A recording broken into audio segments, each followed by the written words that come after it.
Mesdames et messieurs, bonjour. Eva, bonjour. Bonjour Benoît. Très solennel ce début de vidéo. On va faire le bilan de 2025 et ça va être un format un petit peu différent où d'habitude on essaie de faire un truc un peu rythmé, montage, tac, tac, tac, un peu marrant. Là, on va se faire chier. On va vraiment se faire chier. Prenez ça plutôt comme un podcast, une discussion. Il y a plein de trucs. On va revenir sur les 2025, mais on va aussi vous préparer un petit peu 2026. Et en fait, le problème qu'on a cette année, déjà, c'est que on est les deux malades. On est malades. On a les mouchoirs qui sont cachés ici. Ça, c'est un vrai truc. Hein. Putain, la grippe en ce moment. Non, en fait, le truc, c'est qu'il y a trop de trucs à dire et tu peux pas faire une vidéo fun et rythmée parce que les gens n'ont pas le temps, mais même c'est trop chiant. Il y a vraiment trop de trucs. Et honnêtement, il y a un peu un truc de rattrapage. Il y a beaucoup de gens qui suivent un peu les vidéos, mais pas 100%, qui se perdent dans les projets. Donc c'est plutôt si vous êtes curieux, que vous avez envie de vraiment aller au fond de tout ce qu'il y a. C'est ça. C'est maintenant. On va au fond. Et en plus, le truc, c'est que chaque année, on arrive à un stade où on se dit oh putain, cette année, c'était lourd. Ouais. On a fait plein de trucs. L'année dernière, on était contents. Je sais pas, on a fait la G-Shock, on avait fait la collab Spy Family. Il y avait Tokyo Cars, Fuji, bien sûr. C'était l'année dernière ou il y a 2 ans? L'année dernière. L'année dernière. Ça fait long, hein. L'année dernière, on avait fait, parce que c'était un peu toute l'équipe, mais 10 pays, des vidéos dans 10 pays différents. Et on se disait, c'est vraiment l'année de fou. Et il y avait l'hôtel, il y a plein de trucs. Et là, cette année est encore mieux, pire, je sais pas comment le dire, mais encore plus de trucs. Et je me dis, à ce rythme-là, l'année prochaine, ça sera peut-être encore pire. Donc on a beaucoup de choses à dire, cette intro est beaucoup trop longue, mais c'est le rythme qu'on va imposer vraiment dans cette vidéo. On va juste discuter. En vrai, si vous avez de la route à faire...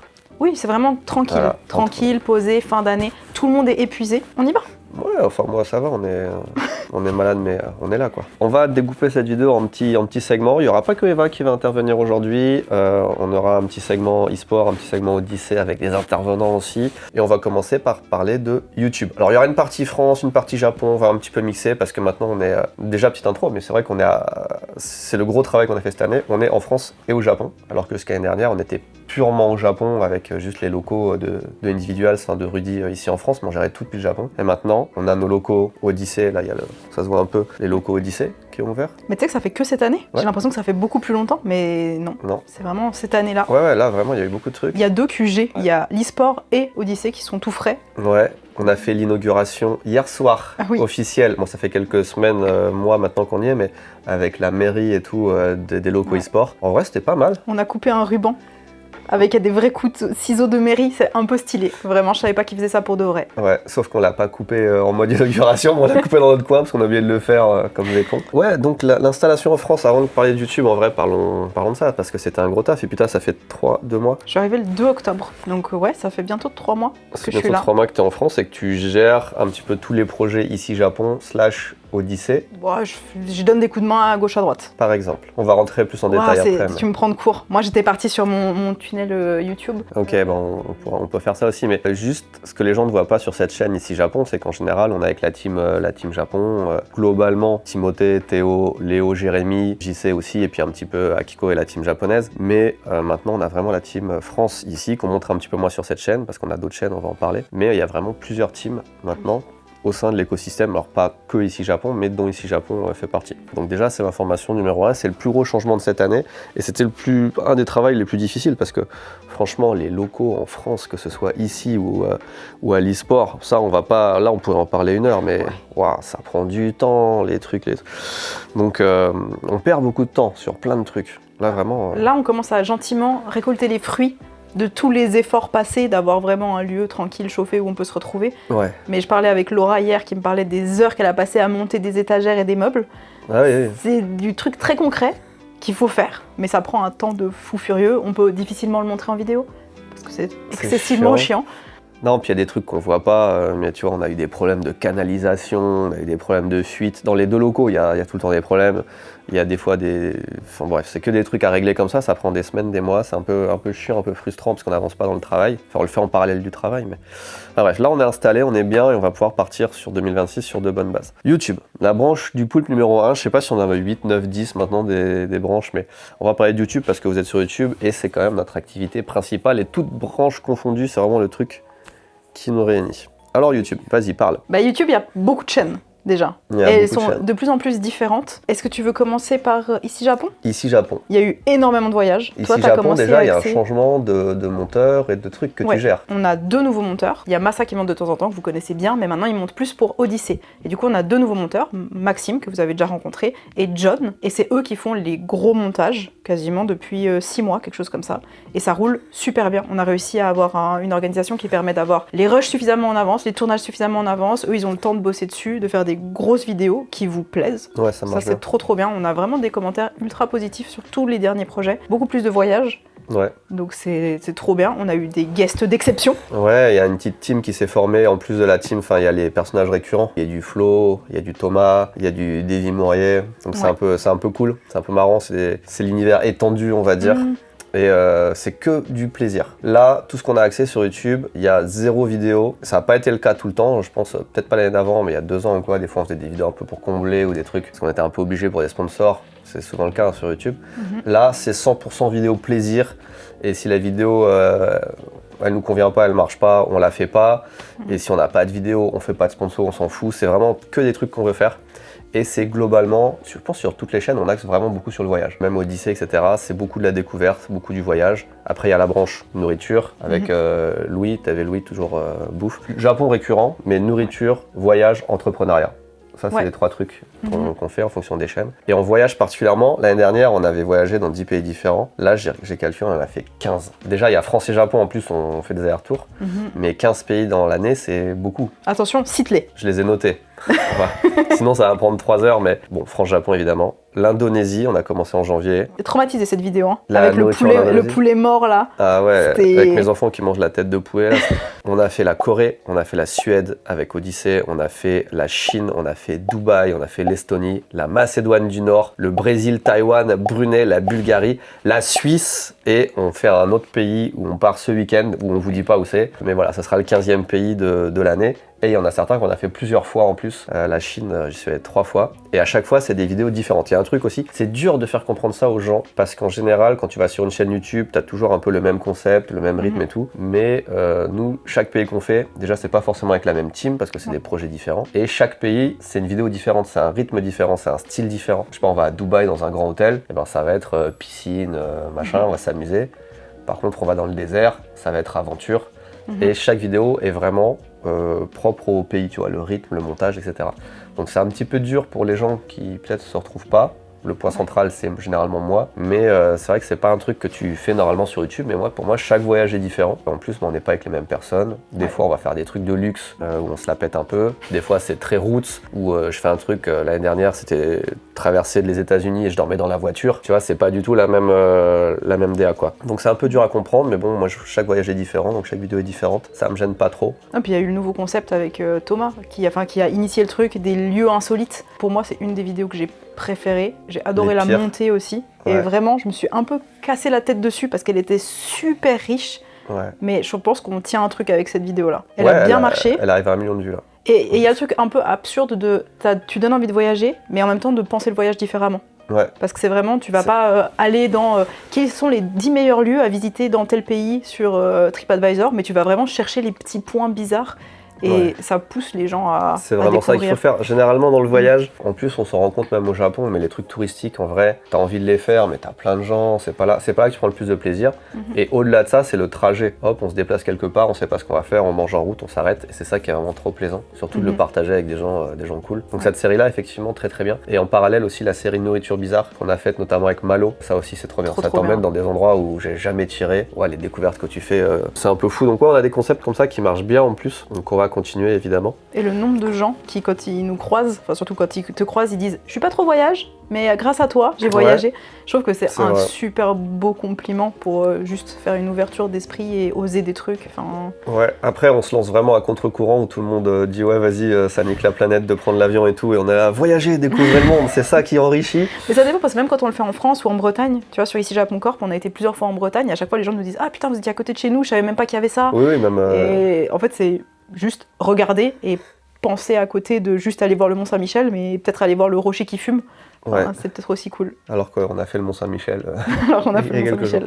Mais ouais, c'est clair, les grandes destinations, c'est pas forcément les meilleures. Et c'est vrai qu'on a beaucoup voyagé en France aussi, on a fait presque toute la France. On a beaucoup voyagé au Japon aussi, enfin, c'est vrai qu'on a pas mal bourlingué cette année, mais c'est trop bien. J'ai l'impression de profiter à 100% de ce qu'on peut faire. Et chaque voyage, il n'y a pas de voyage inutile. Tu sais, c'est rattaché souvent à des projets, à des trucs, on va voir des artisans. Donc c'est trop bien. Je suis trop content de ce qu'on a fait sur YouTube. On fait un peu moins de vues parce que le voyage, c'est pas ce qui marche le mieux. En plus, il y a eu un changement d'algorithme, je sais pas si on en avait parlé vraiment, mais... Ouais, c'est aussi Japon Corp. Où il y a des vues qui sont plus comptées comme avant. Donc globalement, on perd pas loin de 10% des vues par rapport à avant, ce qui est... Mais en vrai, ce qui est un peu triste, c'est qu'on regarde toutes les chaînes et c'est le cas pareil.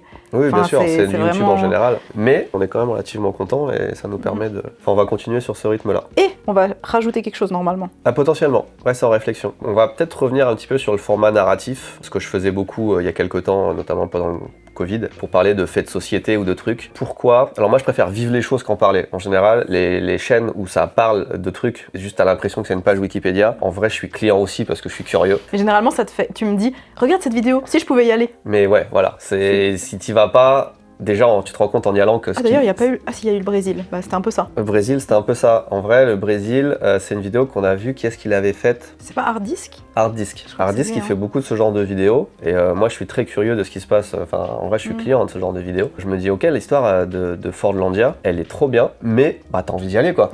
Tu sais, t'en parles, t'as envie d'aller sur place, etc. Et donc, c'est ce qu'on fait. On voit un truc, on se dit comment c'est sur place, et on y va. Et effectivement, quand tu y vas, tu te rends compte que bah, la page Wikipédia ou la vidéo, c'est bien, ça te donne un aperçu, mais c'est très superficiel. Et puis en plus, en général, tu retiens beaucoup moins bien.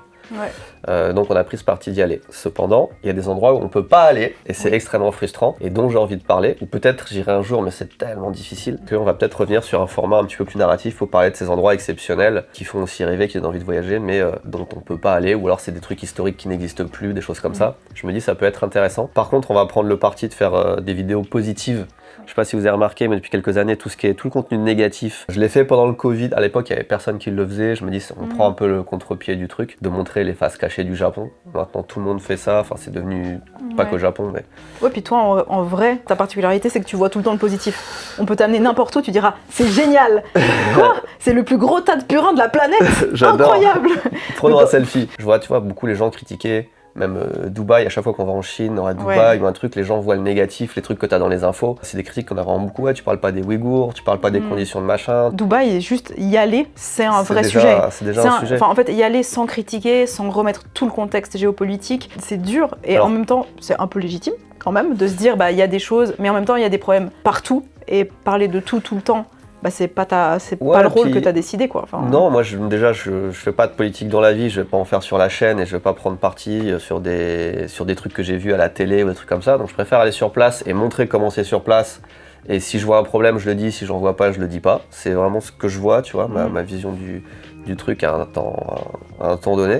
Et surtout, je vais pas m'empêcher de voir la moitié du monde parce que, je dis encore, les 3/4 du monde parce qu'il y a des problèmes partout en fait. Non, puis t'es pas un journaliste d'investigation. Non, déjà, en fait, c'est juste. Mais même ça les aussi. gens sur place ne méritent pas que tu te désintéresses à leur pays, à leur culture, à leurs trucs comme ça, tu vois. Bon, il y a plein de problèmes en ce moment avec les États-Unis, Trump, gna, mais quand tu vas sur place, là, les gens sont globalement cool et tu fais des belles rencontres et les paysages sont magnifiques et tu vois, t'as des trucs à découvrir.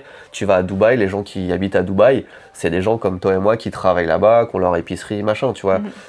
Et ces gens-là, c'est bien de les voir aussi, ils vont pas... Dans tous les cas, on a pris le parti d'être positif et de kiffer la vie, voilà. Ça fait du bien d'avoir un peu de vidéos positives aussi, je trouve ça manque un peu, on est tous... Enfin, c'est super morose, un peu l'ambiance partout.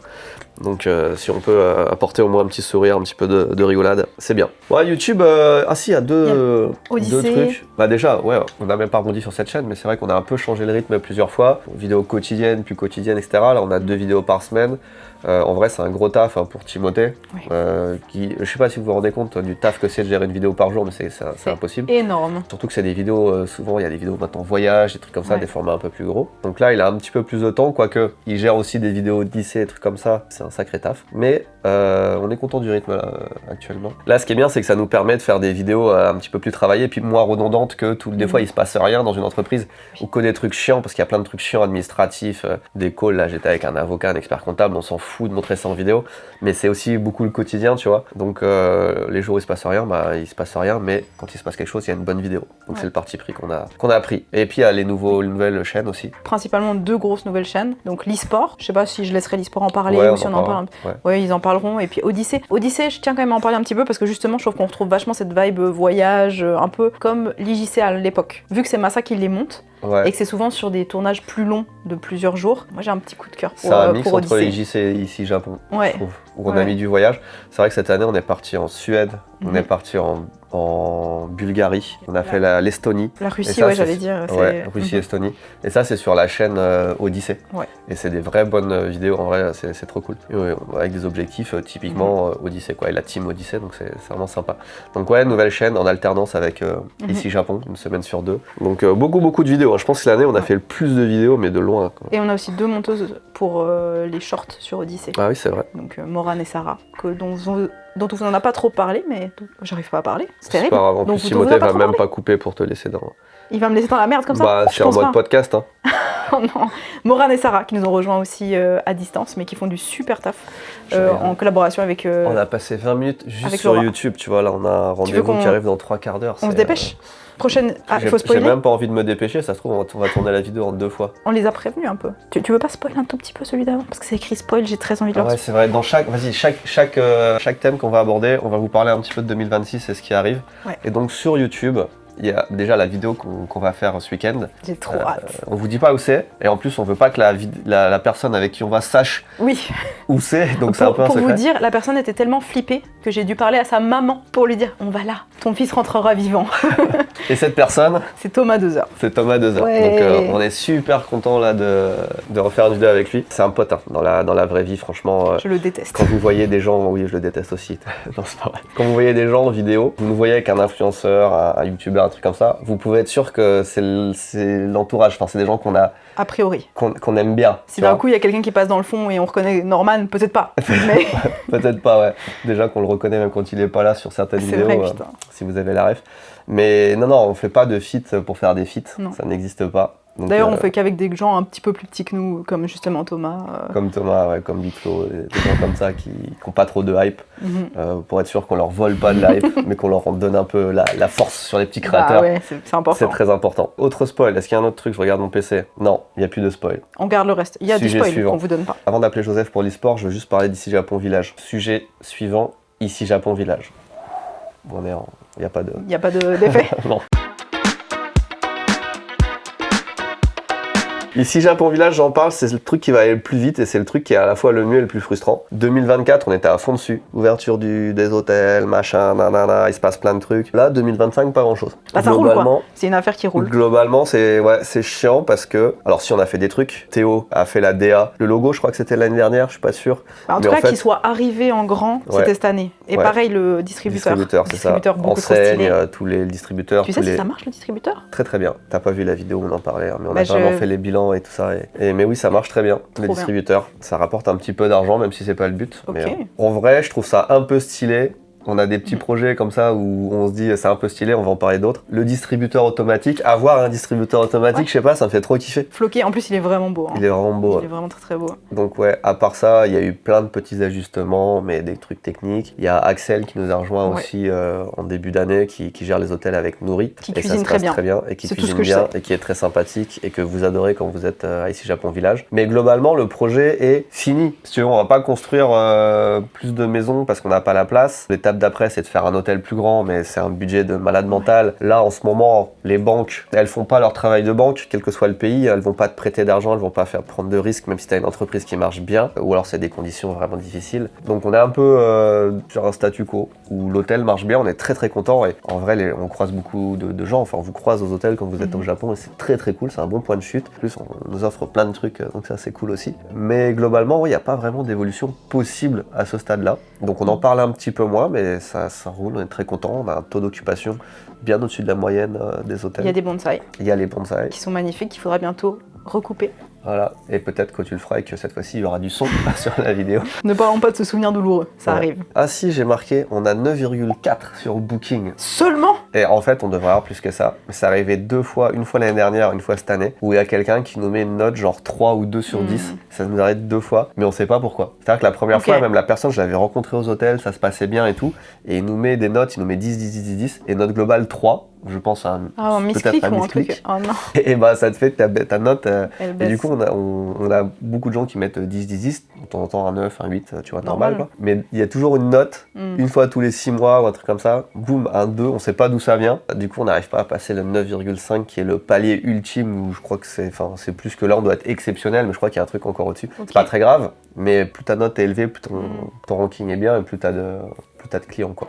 Mais nous on est déjà bien en termes de clients. Oui. Mais après je me fixe un peu des objectifs de merde. Mais c'est toujours frustrant quand tu sais pas trop et que les gens te disent pas écoutez je me suis fait chier dessus par la réception, tu sais vers quoi agir. J'arrive à comprendre tu vois la pression que ça met les étoiles et les trucs sur Google Maps et tout, tu sais les gens qui... Nous on a cette chance d'avoir une communauté qui nous connaît et de communiquer quand il y a des problèmes et de dire ça va pas, tu vois les hôtels il y a eu des travaux. On n'en a pas parlé des travaux. Ouais ça, c'est pas fini sur l'ensemble du truc mais depuis c'est plus en face des hôtels depuis plusieurs semaines, mois. Okay. Et en vrai, c'est vrai qu'on en a pas reparlé. Les travaux, ça s'est très bien passé, tu vois. Pas eu de bruit.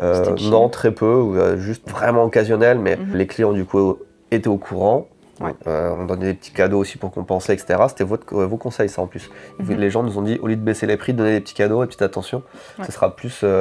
C'est mieux reçu. C'est mieux reçu, ouais. Et ça a vraiment bien marché. Et je crois que même notre note, on en parlait, a augmenté. Donc les travaux devant l'hôtel, c'est fini. La berge est toujours pas accessible, mais c'est beaucoup mieux. Mais ouais, on a cette chance que on se repose pas sur des notes. Tu vois, nous c'est toujours valorisant pour le travail qu'on fait, mais les gens vont venir quand même. Ils voient en vidéo comment c'est, ils entendent les retours de la communauté et tout. Ouais. Mais je vois les entreprises, les restos et tout, qui sont jugés là-dessus, c'est un travail, c'est infernal. Il suffit que tu aies une personne qui soit pas contente, et souvent c'est pas de ta faute, c'est souvent. Tu vois, sur Candysan, où c'était beaucoup la poste par exemple. Oui. Et je me dis, si on avait que les avis Google Maps ou Trustpilot, quand il y a eu tous les problèmes de transport international avec le Covid et tout. C'est horrible. C'est horrible, et c'est des trucs que tu maîtrises pas, quoi. Donc, ouais, je comprends c'est difficile cette menta où tu es jugé en tant qu'entrepreneur, et des fois même quand tu fais bien. Ouais. Mais bon, nous ça nous touche quand même beaucoup moins. On n'a rien à spoiler du coup sur ici Japon Village. Tout se passe bien. Je regarde mes notes. Est-ce qu'on n'appellerait pas Joseph pour l'e-sport et après je te fais revenir pour la suite? Bien sûr. Parce que je crois qu'il va... il doit y aller, c'est parti. De toute façon on va dire l'e-sport, on a fait quoi? On a gagné? Non.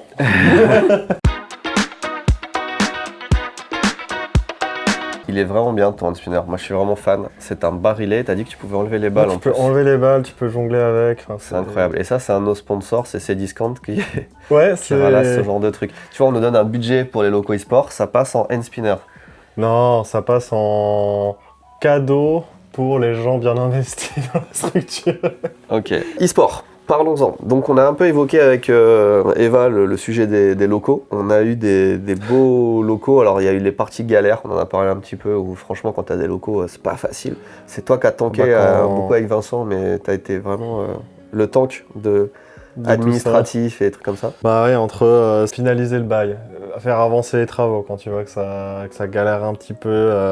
Puis en fait, les locaux sont arrivés en plein milieu de la saison. C'est-à-dire qu'ils sont arrivés. Donc il fallait pousser le truc pour qu'on ait ce local en été.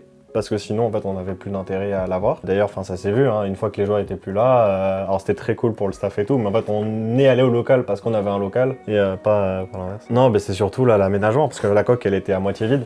Le party café, elle était entièrement aménagée par la ville, mais tout le côté privé, donc c'est-à-dire tous les bureaux des joueurs, j'ai dû monter, je pense une dizaine de bureaux, vérifier de recevoir les ordinateurs avec Acer. C'est vrai qu'il y a une période, on a fait Allo Predator, ouais, c'est un peu Allo Razer, Allo Cdiscount, mais même Allo Oli, parce que du coup on pouvait avoir du produit sur place. C'est toute une logistique. Là, on a quand même été bien aidé par nos sponsors, franchement. Ah bah, il y a plein de trucs qui étaient prévus et tout, mais il y a d'autres trucs où vraiment ils ont dit vas-y, on soutient, et c'était vraiment cool pour le coup. C'est vrai qu'on n'insiste jamais assez là-dessus, mais les sponsors sur l'e-sport c'est essentiel parce que c'est l'argent qui te permet de payer les joueurs, mais ils nous aident aussi quand même sur de l'événementiel, sur le matériel et tout. Là, tu vois, je peux le toucher du web, on a un PC là aussi, Predator, qui nous ont filé à Odyssey. C'est quand même un bon soutien dans ces moments-là. Du budget dans tous les déplacements, dès qu'on a des joueurs étrangers, on a des joueurs coréens, avec chacun des partenaires avec qui on travaille. C'est des gens avec qui on prend du plaisir à se voir en dehors des sponsors. Il y en a qui sont un peu plus loin, Brigade de Véro qui sont à Montpellier et Cdiscount qui sont à Bordeaux, donc forcément c'est un peu plus dur, mais quand on se croise à des événements, c'est toujours un plaisir, même au lit quand on se croise à la Zilan. En général, la Zilan c'est un peu le moment où on croise un peu nos sponsors aussi. D'un point de vue extérieur, je pense que ce genre de partenariat c'est vraiment vu comme des transactions, je te file un chèque, tu mets mon logo. Ah ouais, non. Mais factuellement, en tout cas chez nous, c'est pas ça. Tu vois, même là je vois le logo de Bussy. parce que du coup on est en partenariat avec la ville de Bussy qui nous accueille dans les locaux. Hier on a fait une inauguration, le maire était là mais il n'y avait pas que le maire, il y a vraiment presque tout le conseil municipal qui s'est déplacé, les élus et tout le monde est curieux de ce qu'on fait. Et c'est pas juste on vous donne un loco, vous nous donnez de la visibilité, ils veulent comprendre ce qu'on fait, ce qu'on peut faire ensemble. C'est assez cool comme interaction et c'est très humain en fait derrière, tu vois. Donc on a la chance d'avoir ce genre de partenaires, donc c'est cool, particulièrement sur l'e-sport. L'année prochaine, globalement, il y a peu de changements d'un point de vue sponsor, structurel, etc. Mais qu'est-ce qui change ? Qu'est-ce qui change l'an prochain ? Je pense que si on peut plutôt tourner sur les sponsors, je pense qu'on peut déjà citer un nouveau sponsor qui est toi-même. Tokyo Cards. Tokyo Cards qui rejoint, alors notamment avec Pokémon, mais en fait qui sera sur le maillot. Attends, parlons des nouveaux jeux. Ouais. Parlons des nouveaux jeux. On va commencer par les nouveaux jeux alors. Ouais. Alors League of Legends on reste, Smash Bros on va rester sur le jeu mais pas sous la même forme, c'est-à-dire on va un petit peu commencer à retirer les billes de la scène vu qu'en ce moment c'est pas top. Ouais, c'est vraiment pas ouf. C'est dommage. Par contre il y a une autre scène sur laquelle on s'est lancé, Pokémon qui elle est en train de péter, c'est top. On n'est que 2 structures françaises pour l'instant sur le jeu, mais je pense qu'on est les 2 meilleures structures qui pouvaient lancer le jeu pour le pousser. On est en contact avec les équipes de Pokémon et tout pour avoir des passes médias sur donc un événement Pokémon officiel. Ça c'est gros, ça se fait pas, même sur League of Legends, c'est Riot Games, mais c'est pas. Donc ça c'est trop bien, et c'est dans ce cadre-là du coup que tu as rejoint avec Tokyo Card en disant en vrai, Pokémon, le TCG... Ça fait sens. Et en plus, le joueur Harry, en fait, c'est pas juste un joueur, c'est aussi un influenceur. Il a ses propres réseaux, sa propre chaîne YouTube, sa propre chaîne Twitch. Même sur Twitter et Insta, il est assez actif. Donc c'est cool, on va faire d'ailleurs des activations avec lui un peu plus tard. Et enfin, on va arriver sur un nouveau jeu dans les jeux de combat, parce que c'est des jeux qu'on aime bien. Ça, c'est acté depuis vraiment pas longtemps. C'est des news, on en a jamais parlé, même sur la chaîne eSport, je crois que... C'est sur la chaîne eSport, je l'ai mentionné, je l'ai évoqué. Non, je crois que ça a été censuré. Sur la chaîne eSport, donc c'est exclusif ici, donc je vais pas dire le jeu. Bon, on peut le dire le jeu ? On dit le jeu ? C'est toi qui décides en vrai. Tout simplement, on arrive sur 2XKO, voilà, on peut le dire, c'est le jeu Riot Games. Je pense, disons-le, parce que les gens ils nous posent la question depuis super longtemps, tout le monde voit le nouveau jeu de Riot Games. Donc on arrive sur 2XKO aussi, j'ai trop hâte parce que c'est un jeu que ceux qui nous suivent de loin vont peut-être comprendre, ouais, comparé à LoL. Je sais que beaucoup de gens ils voulaient plutôt du Tekken ou du Street Fighter, mais nous on est tellement éloignés de ces scènes, c'est dur de s'investir. Non, c'est vrai que quand t'es sur League of Legends, c'est un peu l'univers étendu aussi. Bon, moi TFT c'est un jeu où je me fais chier, disons-le, je sais qu'il y en a qui adorent, moi je dis mais je ne comprends pas les gens qui regardent. Big up à Aegis. Ouais, des bisous, mais on va peut-être les revoir sur DX. Non, mais 2XKO, c'est que l'univers est tendu, puis en plus, surtout, il y a déjà un très fort engagement de Riot Games directement et des organisateurs de tournois. Donc, ils ont déjà fait un circuit, donc une saison 0. Là, il y a la saison 1 qui se lance en janvier avec un tournoi avec 50 000 € de cash prize répartis sur le top 24. Et moi, je suis content, c'est qu'on va pas arriver avec quelqu'un qui sort de nulle part. Ah non, il y a une histoire. J'ai trop hâte de l'annoncer. Et en plus, il fait déjà des résultats de fou.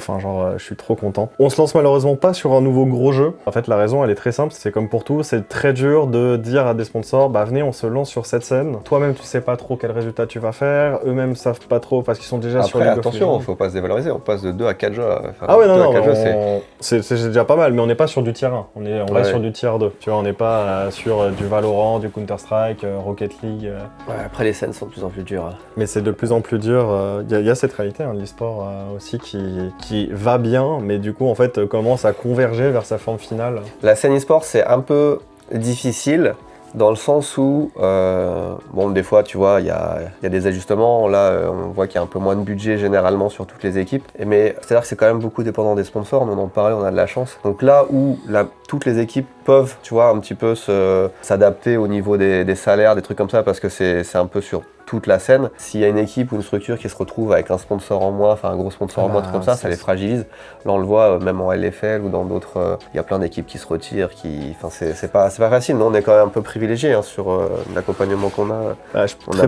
Très peu d'équipes ont autant de sponsors que nous. Donc, c'est pas facile l'e-sport. Mais l'e-sport va bien. L'e-sport va bien. C'est pas facile, mais l'e-sport va bien. Ouais, il y a quand même des trucs, il y a pas que des mauvais signaux non plus. Et puis, on a une bonne team.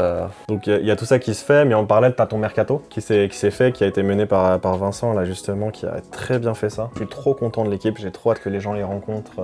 On a déjà tout vlogué, ça sort en janvier au moment où on les annonce. Et, on a des joueurs qui sont là en ce moment aux locaux et tout, de League of Legends. Là on est vraiment c'est pour ça qu'on parle aussi beaucoup de sponsors, etc., de mercato, parce qu'on est dans une phase clé qu'on vient de finir globalement, ou qui est sur la fin, sur tout ce qui est sponsor, mercato, préparation de 2026, parce qu'il y a 3 mois globalement où tu prépares l'année d'après et c'est très très physique, très demandeur. on est à droite à gauche. Mais là, ça commence à se calmer et on va pouvoir aborder l'année 2026 assez sereinement, plus que l'année dernière en tout cas. En fait, l'an dernier, on a subi vraiment la marche de Division 2 à Division 1 et il a fallu accuser le coup. Tout le monde a mis la main à la pâte, que ce soit même l'équipe au Japon. On a eu beaucoup d'aide au niveau des miniatures, du montage et tout de votre côté. Et après, il a fallu faire monter une équipe. Là, on a un monteur là, vous en avez dû en parler un peu YouTube, mais c'est une vidéo toutes les 2 semaines. Nous, on était un peu ambitieux, on s'est dit une vidéo toutes les semaines. Là, même toutes les 2 semaines, non, on n'a même pas parlé du montage côté e-sport, mais c'est vrai qu'on a un monteur aussi, on a Télécron qui monte toutes nos vidéos YouTube, tous nos réels aussi. Et qui est super efficace, parce que la vidéo que vous avez tournée hier, elle est sortie hier ou avant-hier. La fin de la vidéo, mais je pense que c'est la moitié de la vidéo là qui lui restait à monter, quoi. Donc ça cravache de ce côté-là aussi. Globalement, on a un truc à spoiler aussi rapidement, enfin c'est du spoil. Chaque année, on a une nouvelle DA, on a la DA de l'année prochaine. Est-ce que tu crois que je peux montrer ? Tu peux montrer. Si je monte jusque là. Tu montres. Ouais, c'est très bien là comme ça. Ouais, vous le voyez sur l'écran, on le voit sur le retour. Voilà, on a une DA totalement différente, on s'est fait plaisir. J'ai vraiment hâte de. C'est un peu du ça passe ou ça casse, mais jusqu'à maintenant, tous les gens à qui on montre, ça passe. J'ai eu peut-être. C'est du 80-20. Je pense. 80-20. Ce qui, honnêtement, est un plutôt bon retour. Parce que là, on est sur des couleurs sobres. Et après, il y a un univers un peu étendu. Vous allez voir, on s'est pas dit on va sortir un maillot. Là, l'année prochaine, point de vue merch, on va remettre le paquet. Ouais, sur l'e-sport, on tente des trucs. En vrai, c'est une structure sur laquelle on tente des trucs, parce qu'on n'a pas parlé, mais on a sorti la carte aussi e-sport, la carte TCG. On avait fait un test e-sport. Là, après, on a sorti la carte ici Japon Corp. Mais ça nous permet de, tu vois, on a des idées, on les teste, c'est cool. En fait, l'e-sport, c'est un peu un laboratoire, mais pas que, par exemple, avec des sponsors aussi, parce que, tu vois, prends Cdiscount, on a travaillé avec l'e-sport d'abord, puis derrière, ils sont arrivés sur Odyssey, par Yasser, tu vois, t'as un peu, et t'as sur le merch, t'as aussi sur, je sais pas, des concepts, tu vois, un peu... Chaque structure, on fait des trucs sur chaque structure, et dès qu'il y a un truc qui marche, on le prend, on le déploie dans l'Empire. Non, c'est très cool. Bah écoutez, vous avez un petit peu une visu, après, il y a la chaîne, encore une fois, ici Japon Corp e-sport, une vidéo toutes les 2 semaines, si vous voulez suivre l'équipe en France. Et ben merci, je pense que c'est déjà pas mal pour le point e-sport. Parlons de Hamoné. Hamoné, en vrai, il se passe des trucs aussi. Alors, c'est pas une entreprise ici au Japon, c'est une entreprise dans laquelle j'investis avec Louis. Mais évidemment, on suit Louis, suit. On suit le projet de très près et on est vachement investi parce que déjà, on adore le concept, il y a un potentiel de fou, l'aventure à suivre est incroyable. Il s'est passé pas mal de trucs cette année. Bon, déjà, on a sorti un livre, c'est Guillaume qui a l'initiative de ça. Hamoné, même, t'étais avec nous à Toulouse. J'ai adoré Toulouse. J'ai trop le seum, on était censé y retourner cette fois. Et finalement, on n'est pas retourné. Mais ouais, Fat Giorno, belle rencontre. Belle rencontre, adorable, qui fait partie de nos 1% de viewers. Ils font un concours un peu en envoyant, et celui qui a le plus haut taux de son rewind, c'est Thomas. Je voulais juste rebondir sur le livre parce que j'avais vu 2-3 commentaires où, tu sais, quand on était chez Guillaume, on avait filmé, j'avais présenté le livre, et j'ai dit, nous, c'est pas un projet, c'est pas un truc qui nous rapporte de l'argent, etc. Oui. Et t'as 2-3 personnes qui ont dit, ouais, tu fais des livres, c'est pas pour l'argent. Non, c'est vraiment sur un livre, je t'assure, tu gagnes pas d'argent déjà de base, tu gagnes très peu d'argent. Et en plus, nous, sur Tout ça imparfait, on va peut-être vendre, on n'en parle pas trop, on va peut-être vendre 200-300 livres à gagner 1 euro dessus. Je t'avoue que c'est vraiment pas ça qui fait que sortir un livre quand t'as un restaurant, c'est plus quelque chose de prestige. C'est déjà ta marque, elle se propage dans les librairies, les gens te voient et ça te donne du crédit en fait de sortir un livre. Donc il y a vraiment, en fait, dans une entreprise, il y a c'est un move stratégique en fait. Où, parce que là, ça te prend des semaines et des mois de faire un livre, tu vois, pour récupérer quasiment rien. En vrai, ce que tu récupères, c'est même pas ton investissement en temps, tu vois. Et ça, les gens ont du mal à comprendre. Mais ça, il y a vraiment des trucs qu'on fait où des fois, et là, je donne le livre en exemple, mais c'est pas le seul. Il y a plein d'initiatives où on le fait, on gagne pas d'argent. Ça peut être du plaisir, ça peut être de l'image, ça peut être plein de trucs. Tester des choses. Là, en janvier, on a lancé plein de projets. Enfin, on va lancer plein de projets où c'est vraiment du test. Donc, on cherche pas la rentabilité à tout prix. On teste les process, on teste des nouveaux fournisseurs, on expérimente. Là, on le disait, Tokyo Cards, sponsor de l'e-sport. Bon, est-ce que ça va être rentable ou pas? Je sais pas, mais il y a cette volonté de propager un peu le nom, de faire des tests, etc., voir ce que ça donne, quoi. Il y a des expériences. Donc, à Hamoné, on a fait le bouquin, on a ouvert 2 nouveaux restaurants, c'est surtout ça. Hein. On y est allé, donc il y a eu Toulouse. Avant ça, il y a eu Levallois-Perret. Et là, il y a plein de restaurants qui ouvrent à partir de 2026 aussi, donc ça se propage. Donc c'est très très cool. Après nous, on est un peu moins sur le quotidien, mais il y a plein de nouvelles recettes, il y a des collabs qui sont, il y a plein de trucs, donc c'est très très dynamique. Et on en a parlé avec Louis, justement dans ce format un petit peu business talk là, où on parlait de la levée de fonds. Elle est finie maintenant. Je peux vous le dire les chiffres, parce que du coup c'est public, enfin sur la page il y a marqué. Il y a 310 personnes qui ont investi, qui ont misé sur Amonet. Et on a levé 326 710 €. C'est énorme. Vive l'argent. C'est énorme et non, je pense que même Guillaume il a dû couper parce qu'en fait c'était même la tranche haute. On avait dit on arrête à 300 000 si jamais ça arrive à 300 000, là c'est à 326 000 donc je pense qu'il a dû couper le truc. Enfin bref, c'est assez fou en fait. Mais c'est trop intéressant en fait, comme ça se passe, que ce soit, je pense que vous en parlerez un peu plus avec Odyssée, ouais. Mais comme ça se passe de comment tu fais monter une entreprise, un peu plus que on vend des t-shirts, on essaie de développer les produits, mais juste on essaie de faire un empire avec des restaurants, du personnel. Là on s'est lancé dans des gros projets. Donc là, effectivement, l'ouverture du capital de Amonet, c'était un petit truc entre guillemets avec des tickets d'entrée à, je crois que c'était 160 €, un truc comme ça, pour monsieur et madame tout le monde, enfin pour les gens qui soutiennent le projet, qui croient au projet et qui ont envie de mettre une bille, de soutenir et de se dire c'est un investissement très safe. Je peux le dire maintenant, mais je pense que c'était vraiment safe comme investissement. Relativement safe, ouais. Et même moi, avec lui, on a investi dedans, donc on y croit aussi, tu vois. Mais au-delà de ça, il y a Odyssée, on en parlera plus tard, où là c'est une levée de fonds totalement différente et c'est super intéressant de voir comment ça se passe. Et on va revenir dessus avec Ben qui gère ça. Amonet aussi, un truc intéressant, c'est qu'il y a une couverture médiatique. Genre nous avec lui, on est là pour le pousser sur les réseaux, mais en fait, on est passé à, je sais pas, TF1, M6, les journaux et tout. Enfin, tout le monde s'intéresse à Amonet, c'est un truc de fou, quoi. Donc ça se passe très très bien. J'ai hâte de 2026 sur Amonet. Franchement, hâte que vous voyez ce que ça donne. En plus, je pense que c'est vraiment unanime. Enfin, genre, il y a personne qui va à Amonet qui dit c'est claqué ou personne qui dit oh, quel projet de merde. Enfin, c'est rarement le cas sur Ici Japon, mais il y a une hype, il y a une aura autour de Amonet qui est vraiment top. Un peu comme le projet Artisan, on en reparlera sur Saint Parfait, mais c'est un peu le même délire. On parle de restauration, il y a un projet, on n'en parle pas beaucoup en ce moment, c'est Saiba, qui est aussi un projet restauration. Pourquoi on n'en parle pas beaucoup, pourquoi on en parle moins? Même si on continue à faire des événements avec l'e-spot, etc. Saiba, c'est pas un projet Ici Japon déjà à la base, c'est pas notre entreprise, on n'est pas investisseur. On a participé du coup à la création de ce pôle restauration de l'e-spot. On a donné là, un petit peu la vibe, les intentions, etc. Mais c'est pas notre projet à la base, et c'est un projet qui évolue totalement de façon indépendante de Ici Japon. C'est devenu un projet un petit peu à part de ce qu'on imaginait. En gros, pour le faire simple, genre Espace Gohan et Amonet, qui sont les deux grands trucs de nourriture, t'es vraiment investisseur directement. Oui. Ce qui n'est pas le cas du tout de Saiba. C'est-à-dire qu'on a notre mot à dire, ce qui n'est pas le cas de Saiba, où c'est un partenariat d'image à la base. Et après, c'est vrai que même si on aime beaucoup l'e-spot et le lieu et qu'on y est régulièrement, le pôle restauration tel qu'on l'imaginait, vous l'avez vu, c'est assez difficile parce qu'en fait, Saiba, c'est aussi un pôle événementiel. Donc il y a l'accueil des joueurs qui vont à l'e-spot, il y a les événements, etc. Donc c'est un peu plus dur de développer dans la structure le pôle restauration tel qu'on l'avait imaginé. Donc globalement, on les laisse gérer Saiba qui se transforme plus en bar, ou même quand même il y a un peu de restauration. Mais nous, on n'est plus vraiment engagé en fait dans le développement de la structure. On est content de ce qu'on a fait. On a fait un petit bar cool. Mais voilà, on est plus investi effectivement dans des projets comme Amonet, où on va en reparler, Espace Gohan, globalement. Mais Saiba continue d'exister. C'est pas parce qu'on n'en parle pas que ça n'existe pas. Et ce sera toujours un plaisir d'aller faire des événements là-bas, juste différemment. J'invoque Ben maintenant sur la partie Odyssée. Ben, bonjour, tu as mis la petite veste, le petit t-shirt Odyssée, on a pris les photos tout à l'heure. C'est en vente depuis, on a fait une boutique, on en a pas parlé, mais on a fait une boutique Odyssée. Enfin, on va en parler. Et ça, on a fait les photos tout à l'heure, c'est en vente depuis un mois déjà. Il s'est passé beaucoup de choses, putain, t'es grand, tu mesures combien? 1m90. 1m90. Bon, en vrai, je suis en train de mentir. 1m89, mais bon. 1m89, faut que je me tienne vraiment droit pour rivaliser un peu.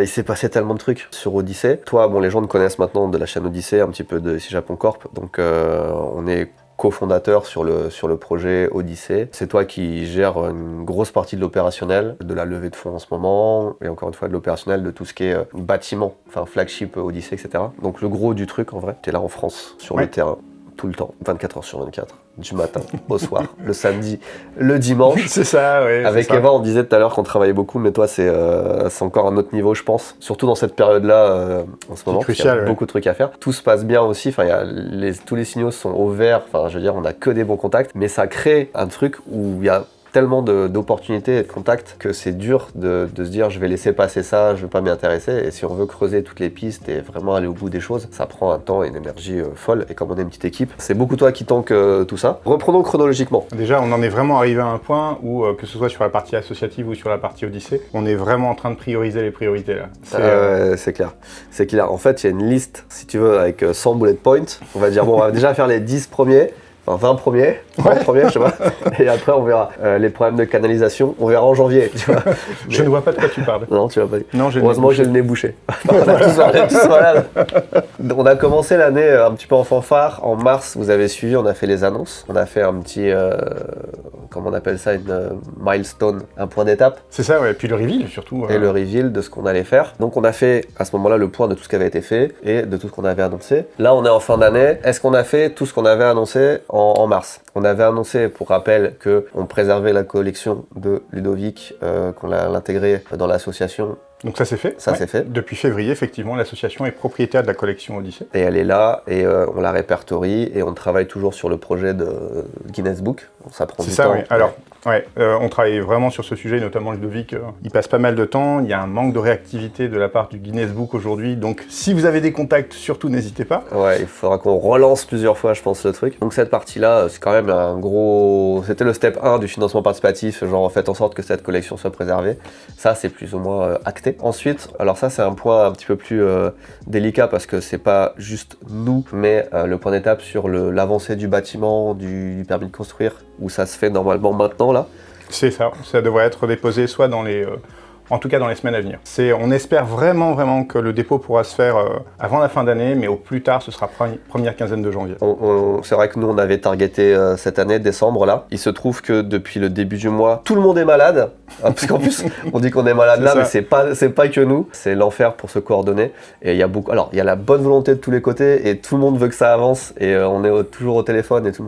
Mais effectivement, peut-être qu'il y aura quelques jours de retard, que ça débordera sur l'année prochaine, mais on est quasiment dans les clous. Et d'ailleurs, on remercie vraiment pour le coup le soutien de la ville de Bussy. Franchement, c'est très appréciable. Ils sont vraiment à l'écoute, de bons conseils, tout comme on remercie Epamarne pour le coup, qui est un vrai soutien sur le projet et qui ont bien compris ce que nous étions en train de faire, et notamment sur toute la création des emplois. Et ça nous tient particulièrement à cœur. Ouais, c'est vrai que c'est un truc qu'on fait pas tout seul. Et si on n'avait pas le soutien de toutes les institutions et tout autour, ce serait impossible. Alors il y a le soutien évidemment du public qui a été validé une première fois, mais au-delà de ça, c'était un défi au départ. Il faut aller chercher vraiment, montrer que le projet a une certaine valeur, et on a été bien compris, bien écouté quand même par tous les gens qui nous entourent, et ça c'est très cool. Donc ça avance aussi dans la bonne direction. Et la troisième chose qu'on avait annoncé, on est en plein dedans, c'est la levée de fonds. Oui. C'est le gros du travail de cette fin d'année depuis le début, depuis novembre. C'est ça fait un petit mois qu'on est dessus, ça se passe très bien. On a énormément d'appels entrants, beaucoup d'intérêt, et en fait on a fait le choix effectivement, justement dû à l'engouement des communautés, du fait qu'on ait aussi réussi à fédérer les marques autour de ce projet. En fait, la première levée, aujourd'hui, on a fait le choix d'aller chercher non pas seulement des fonds, mais aussi des compétences, des réseaux. Et du coup, on fait ça vraiment entre nous,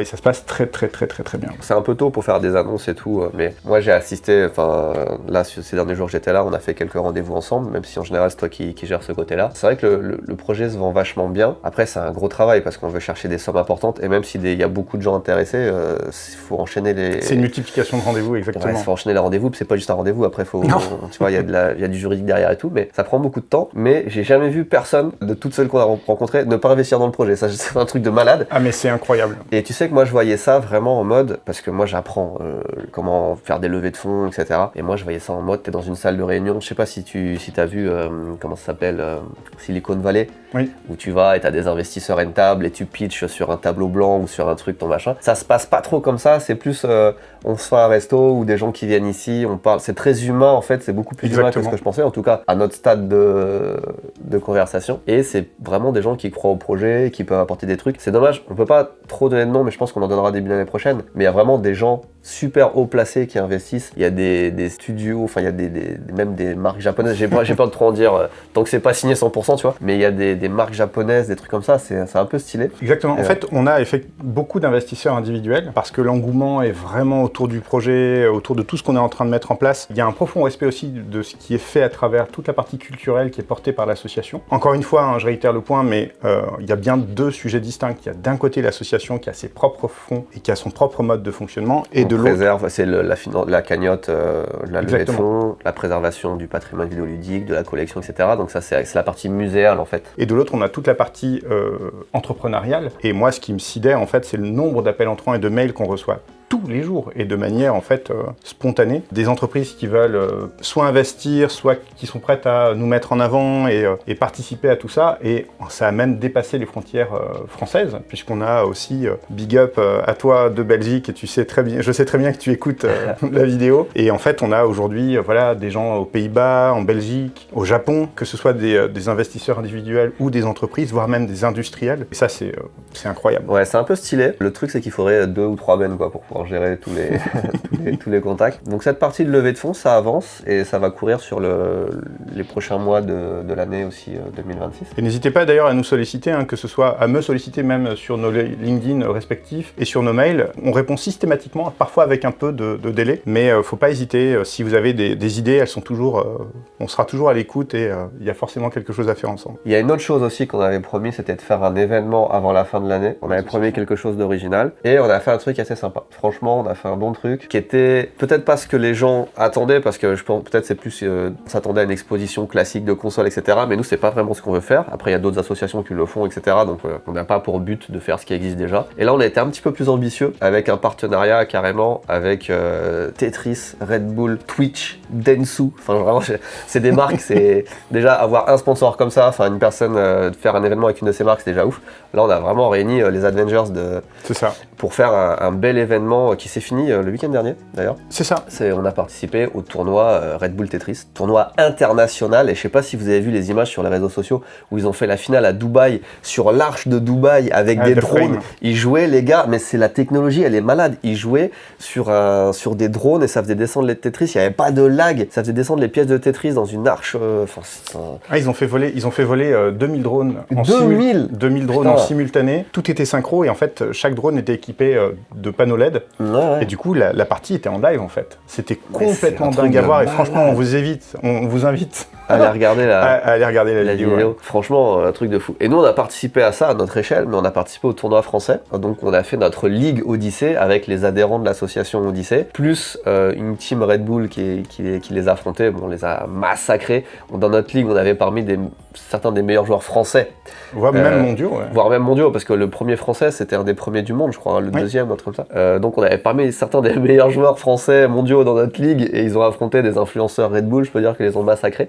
Mais on a fait ça à l'eSpot, on a fait une belle rencontre, on a ouvert notre chaîne Twitch aussi à l'occasion, la chaîne Twitch de Odyssée. Ouais, d'ailleurs, franchement, Twitch France a été au top, ils nous ont vraiment soutenus, ça a été incroyable. Des chances qu'on refasse des trucs avec eux à l'avenir, je vais pas trop m'avancer, mais ça s'est tellement bien passé. Donc ouais, c'était un super event qui est un petit peu sorti du coup de l'écosystème Odyssée, qui a été pas mal suivi, donc c'était assez cool. Et puis on a pu vous rencontrer, vous avez pu participer activement, parce que les 10 meilleurs sont venus sur place. À la finale Odyssée, ouais. Il y a des centaines de personnes, peut-être 1000 personnes, je crois, des adhérents qui ont participé à ce tournoi Tetris. Donc c'est assez cool. Et j'espère qu'on va pouvoir continuer à trouver des trucs un peu originaux et marrants pour que nos adhérents puissent se rencontrer sur place, participer, gagner des cadeaux, parce qu'il y a des beaux cadeaux à gagner, voyage au Japon, des consoles, des trucs comme ça. Des consoles, ouais. Il y avait d'ailleurs pour les collectionneurs qui nous écoutent, il y a une console exclusive Red Bull Tetris. Et donc en fait, c'est une canette Red Bull Tetris à laquelle on peut réellement jouer à Tetris. Alors Ludovic dirait que c'est pas vraiment une console, mais c'est un bel objet. C'est un très bel objet qui, du coup, maintenant est entré dans la collection Odyssée. Voilà, on l'a là, putain, j'ai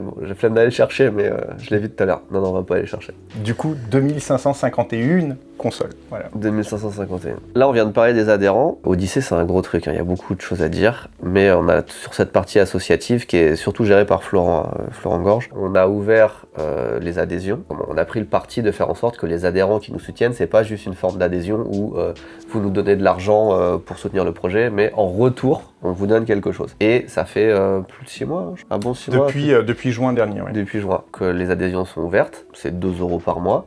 Et nous, on fait en sorte que chaque mois, vous ayez un ou plusieurs cadeaux qui sont des trucs qui rembourse très largement les 2 €. Mais avec tous nos partenaires en fait, dont on vous parle, tout ce qu'on est en train de faire, tout notre réseau, on va vous donner des jeux indés, des OST, des mangas, plein de trucs numériques à lire, etc. Et ça plaît énormément. Il y a ces opportunités aussi de participer à des concours, des choses comme ça. Il y a une newsletter sur ce qu'on fait chaque mois. Donc il y a plein de trucs. C'est pas juste tu adhères et ton argent s'évapore et machin. C'est juste vraiment tu t'abonnes pour du contenu Japon, pop culture. Je pense qu'on est peut-être les premiers à faire ça. Et c'est une offre, là je spoil un peu l'année prochaine, mais qu'on a envie d'enrichir pour proposer encore plus, notamment via Espace Japon, qui est une structure qu'on a rachetée, qu'on a acquis au sein de Odyssée, qui va être notre pôle culturel. Exactement, pour aller dans la continuité de ce que tu disais, en fait, l'idée c'est, comme on vous le disait, on a réussi à fédérer les communautés autour de la pop culture du jeu vidéo. On a aussi fédéré du coup des annonceurs et des marques qui nous soutiennent. Et en fait, ce soutien aujourd'hui, encore une fois, on le fait aussi rejaillir sur l'association. Et l'idée c'est que, notamment à travers Espace Japon, du coup qui est rattaché à la partie privée, eh bien on puisse amener toujours plus de valeur aux adhérents et à ceux qui nous soutiennent sur la partie associative. Parce que je le rappelle, dans la partie privée, en fait, on vous en avait parlé, mais il y a un food court, il y a toute une filiale food qu'on est en train de développer, notamment avec Eric Tikana, vous en avez parlé, ça avance aussi. Il y a une diagonale arcade, il y a une diagonale commerciale, enfin événementielle aussi, effectivement, qu'on est en train de développer. Et il y a l'aspect culturel qu'on met absolument pas de côté. Et on a du coup racheté il y a quelques mois Espace Japon, donc c'est un pôle culturel autour du Japon qui est sur Paris depuis 51 ans. Je disais 50 ans, mais je crois qu'on a passé la barre, je crois que c'est 51 ans. Au sein duquel, on en parlait dans la dernière vidéo, là, ici Japon, donc vous avez un petit peu plus d'éléments, mais il y a tout ce que nous on ne fait pas sur YouTube globalement, en fait, tu vois, nous on est très pop culture, et eux c'est plus les magazines, enfin les journaux, les ateliers de création, les cours de langue, et beaucoup d'autres choses. Les relations avec le Japon, les artistes, etc. Les artisans, pardon. Pour nous, c'est vraiment un gros plus d'avoir Espace Japon dans notre giron, quoi.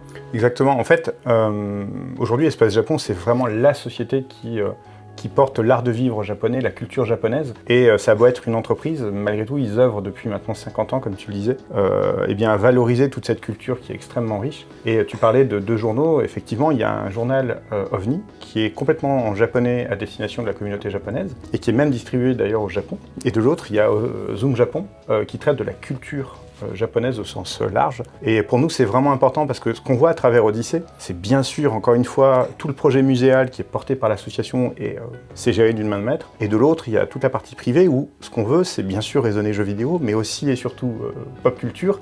Et en fait, dans la pop culture, en fait, c'est une partie intégrante de la culture japonaise. Et ce qu'on veut, c'est vraiment représenter la culture japonaise. Pour être clair aussi, parce que c'est vrai qu'il y a quelques personnes qui ont fait les commentaires, parce qu'on a du mal à dissocier les branches du projet, mais la cagnotte du financement participatif sert à la création du musée, à la préservation du patrimoine vidéoludique, de la collection, etc. C'est pas avec cet argent-là qu'on rachète Espace Japon. Encore une fois, c'est une initiative privée. Ça n'a rien à voir avec la cagnotte, rassurez-vous. Ne vous inquiétez pas, l'argent est bien nécessaire pour bâtir le musée. C'est facile de faire le mix et se dire la cagnotte sert à ça, ça, ça. Non, la cagnotte est vraiment dédiée à la création du flagship et à l'initiative purement associative.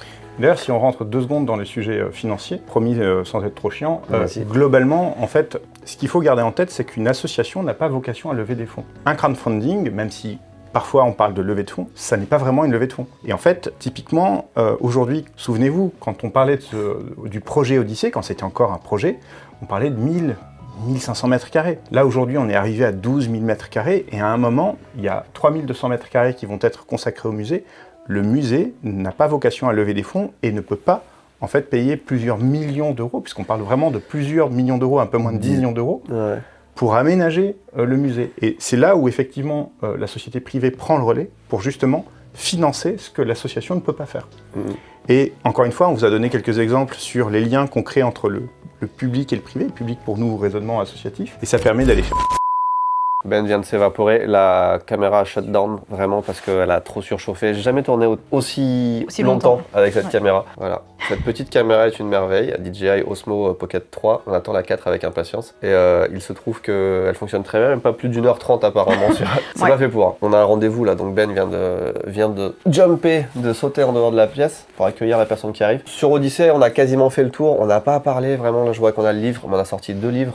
Un manga traduit par Jérémy notamment. Qui marche très bien, les gens l'adorent. Très très bien, je crois qu'il en reste 400 seulement en boutique et je pense pas qu'on le réédite, donc boutique Odyssée. On a sorti aussi la biographie de Hank Rogers qui est la personne qui a été chercher Tetris en Russie et on a fait une édition collector. C'est ça que je peux spoiler ? Oui, vas-y. Bah du coup en édition collector il y aura une petite carte, vous savez qu'on commence à tester un peu. On avait parlé en plus sur la Japon Corp la semaine dernière, c'est pas du spoil. On les avait montrés, oui c'est vrai, on les a montrés. Et bah c'est très stylé, je fais plus court du coup. Voilà, on avait presque fini, on n'a pas trop abordé Espace Japon, mais en vrai il y a la dernière vidéo qui est sortie qui parlait d'Espace Japon beaucoup, vous l'avez compris, mais on a maintenant avec Louis et aussi Florent Gorge en tant qu'associé plus Odyssée, cette structure, donc culture japonaise. On ne l'a pas dit, mais il y a un restaurant aussi qui est associé, qui marche très très bien, qui est plein tout le temps, c'est de la folie, c'est trop bon. Plein de trucs qui vont se créer avec eux sur l'événementiel et sur pas mal de choses. Maintenant je te propose, tu as montré une carte, il nous reste encore 2 entreprises à évoquer. Tous Imparfaits, on va le garder pour la fin, et Tokyo Cars dont on va parler maintenant, ou alors on fait le contraire.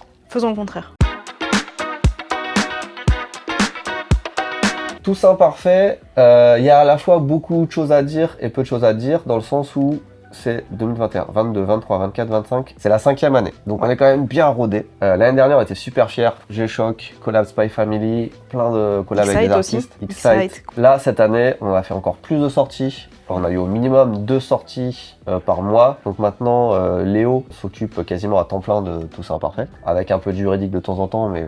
Et puis des vidéos et du Tokyo Cards, ouais, il y a beaucoup de choses. Mais il est quand même plus sur Tous Imparfaits qu'avant. Et globalement, il a la charge de faire au moins 2 drops par mois, plus gérer les collabs, etc. Il y a de plus en plus de collabs. Là, vous l'avez vu, on va en reparler un petit peu plus tard. Mais globalement, il y a quand même eu des grosses sorties. Chainsaw Man, c'était la grosse sortie de l'année. Il nous reste encore 1 ou 2 pièces à vous montrer. Mais gros travail avec Jackie, vous le connaissez depuis le Canada, qui a fait un taf de malade. Donc ça, c'était un peu la fierté de cette année. Mais pas que ça, on a sorti les kimonos. On a fait 3 concours cette année qui ont tous bien marché. Est-ce que j'arrive à m'en souvenir ? Attends, voilà. Momiji. Il y a les éléments. Les éléments, c'est celui d'avant. Et celui d'avant, est-ce que c'était Daruma ? Potentiellement. Peut-être Daruma. Potentiellement Daruma. Et les 3 ont bien marché. Et le 3e, on a fait out of stock sur les pièces principales dès le début. Donc on a un peu capé le potentiel du concours, mais l'engouement était... Et on voit encore plein de... Elles sont trop bien, elles sont vraiment bien. Donc on a fait tous ces trucs-là. On a renforcé le pôle artisanal, on va en parler en dernier parce que c'est un truc un peu spécial. Et on prépare surtout 2026. En fait, c'était beaucoup de préparation de collab. Parce que là, tout ce qui vient de sortir, les chaussettes, des trucs comme ça a quand même pris assez longtemps. Et c'est marrant, on a réussi à rattacher plein de trucs parce que les chaussettes qui viennent de sortir, c'était une vidéo qu'on avait faite ensemble sur les produits de l'Elysée. Et ça rend ça le point de départ. Et après, ils nous ont contactés, etc. Donc c'était très marrant. Globalement, l'année dernière, on vous avait donné un chiffre. On vous avait dit qu'on faisait plus d'1 million de CA sur Tous Imparfaits. On a explosé encore ce chiffre-là. Globalement, je pense qu'on a fait un bon x2 comparé à l'année dernière. Mais aussi parce qu'on va en parler, il y a eu un gros effort sur Tokyo Cards. Tous Imparfaits, il y a un truc qui a bien aidé là, c'est qu'on a enfin nos coupes, je pense, quasi définitives. On a toujours des coupes originales qui arrivent, etc. Mais nos t-shirts et nos hoodies de base, c'est déjà la 4e ou 5e itération. En vrai, c'est bien d'avoir plusieurs coupes. On a du oversize, on a des trucs qui fit un peu plus et tout. Mais là, je l'ai pas là, mais on a pas si j'ai le t-shirt, mais je pense qu'on a trouvé les t-shirts et les hoodies qui vraiment marchent sur à peu près tous les gabarits et on a éliminé les problèmes qu'on avait eu, c'est les manches un peu courtes au début et tout. Et c'est des siècles de lire les commentaires, voir les retours, voir sur les différentes tailles parce que tout le monde a des morphologies différentes pour que ça s'adapte bien, que ça mette quand même en valeur les gens. Enfin, c'est vraiment du fine-tuning comme ça. C'est dur et en plus tu pourrais penser qu'il suffit de prendre un modèle classique dans le commerce, mais en fait ils sont pas si bien faits dans le commerce où souvent ça marche bien sur 1 ou 2 tailles, M, L, et après dans les petites tailles, les grandes tailles c'est pas aussi simple, etc. Donc c'est un vrai challenge parce que quand vous essayez des fringues, souvent tu te rends compte ok ce t-shirt là il me va pas celui-là ou cette veste me va pas celle-là, et trouver un truc qui soit un peu qui match avec tout le monde c'est très dur, c'est un vrai challenge. On a beaucoup bossé là-dessus depuis 2021, on bosse là-dessus et là on est arrivé à des coupes, on en est assez fiers et on n'a jamais sacrifié la qualité, donc c'est top. On avait fait un retour on avait regardé les chiffres aussi, je sais pas si t'étais là, mais regardez le nombre de commandes. On a, je sais pas combien de gens qui ont fait plus que 50 commandes. C'est-à-dire qu'il y a des gens qui s'habillent. C'est énorme. Ouais. Ouais. Je sais pas combien de personnes qui s'habillent, je pense, exclusivement en dessin parfait. Il va falloir qu'on fasse des caleçons parce que c'est le seul truc qu'on fait pas. Mais du coup, tu vois, il y a des gens qui vraiment, c'est juste pas juste du soutien, c'est vraiment que là, si t'aimes pas la marque, si t'aimes pas la qualité, tu vas pas acheter 50 fois. Et des commandes, des gens qui ont fait plus de 10 commandes depuis le début, il y en a je pense des milliers en vrai. Donc en fait, on a une grosse base. Les clients reviennent. Après, là, je le vends comme ça, mais on fait aussi des erreurs. Il y a des trucs qui marchent moins bien. Jamais. L'année dernière, on en avait parlé, mais quand on avait sorti Spy Family, l'UPS, il y avait la collection UPS, évidemment. Même si globalement, on est content d'avoir fait une collection Spy Family, évidemment, l'uniforme UPS, c'est pas vendu de fou. Hein. C'est trop triste parce que il est beau. Et dès le moment où on te le dit, tu peux rien voir d'autre. C'est ça. C'est trop chiant. Cette année, on a eu les mugs d'été qui n'ont pas marché. Où les gens ont dit on dirait des mugs souvenirs Hawaï un peu cheap. Donc petite erreur de notre part, moi je l'ai trouvé bien. Et puis après avoir entendu ça, je me dis finalement j'entends. Donc il y a des fois des trucs qui marchent mieux, moins bien. En fait la collection Momiji, je trouve qu'on a trouvé le bon équilibre parce que c'est un peu visuel, graphique sans être trop agressif. Tu vois par exemple il y a des gens qui vont vraiment pas. Là tu vois j'ai une veste, mais ça se voit pas avec un gros design dans le dos. Il y a des gens ils vont adorer. Il y a des gens ils vont détester, c'est assez clivant. Alors que ça par exemple tu vois c'est un peu plus discret, etc. Ça marche un petit peu mieux. Donc on arrive à trouver cet équilibre, mais des fois il y a quand même des choses qui marchent mieux, moins bien. Il y a une collection qui n'avait pas trop marché aussi, je crois que c'était cette année, c'était l'année dernière. Tu sais avec le Ici Japon Corp, la collection université. Celle-là on a fait beaucoup trop d'exemplaires. En même temps, hier encore j'ai des gens quelqu'un en portait, ils disaient ouah putain elle est trop belle, elle est incroyable. C'est le préféré d'Akiko aussi. Voilà.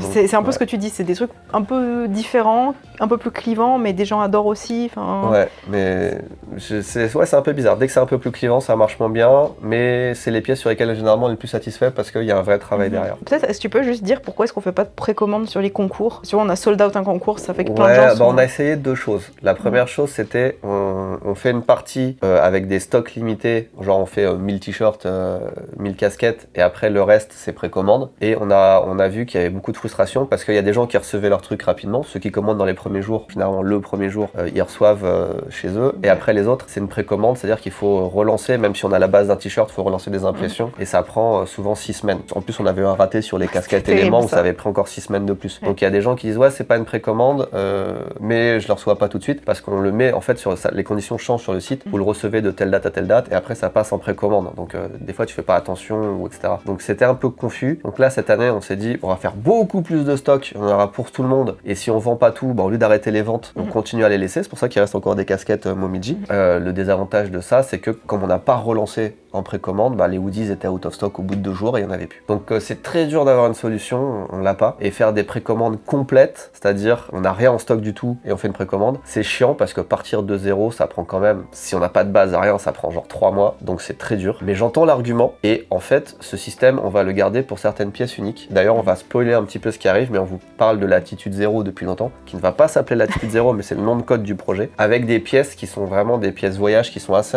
incroyables. Là, on est en phase de prototypage et je pense que le mois prochain, on va recevoir les premiers protos. Et ça, c'est des trucs qui sont tellement techniques et on a tellement du mal à se dire, parce que ça va être un peu cher aussi. Donc ça, on va le faire en précommande. On va le faire en précommande pour pas se louper. Et on sait que c'est des pièces sur lesquelles les gens vont pouvoir attendre. Enfin, t'es un peu moins, c'est pas un t-shirt, c'est une pièce vraiment technique. Si tu l'as dans 2-3 mois, c'est un peu moins difficile. Et aussi la précommande, je pense qu'on va même faire un financement participatif. Tu le lances comme ça? Oui, ça c'est pas.